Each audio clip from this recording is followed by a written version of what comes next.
আসসালামু আলাইকুম। সবাই কেমন আছেন? আজকে আমি বিকেলবেলা একটি নার্সারি দিকে যাচ্ছি। আজকে আপনাদের নার্সারি সম্পর্কে মোটামুটি একটি ধারণা দেওয়ার চেষ্টা করব। এই নার্সারিটি হলো তেঘুরিয়া বাস স্ট্যান্ডের খুব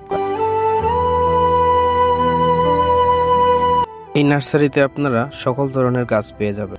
এখানে আপনাদের সবার সাথে একজন করে গাইড দেওয়া হবে। উনি আপনাদের সকল গাছের বিস্তারিত তথ্য বলবেন, এমনকি গাছ লাগাবার সিস্টেম সম্পর্কেও সুন্দরভাবে একটি ধারণা দিয়ে দেবেন।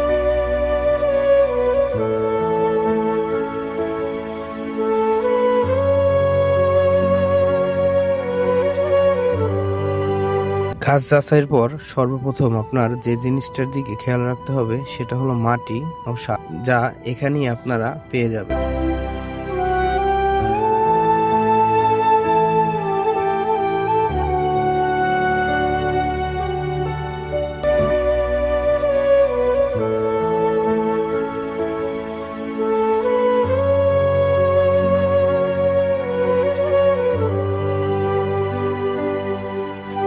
এখানে আপনারা বিভিন্ন ধরনের কলা গাছও পাবেন, সাগর কলা, সবরি কলা। আর ওনাদের আছে নিজস্ব পরিবহন। ভালো লাগলে অবশ্যই চ্যানেলটি ফলো দিয়ে পাশে থাকবেন।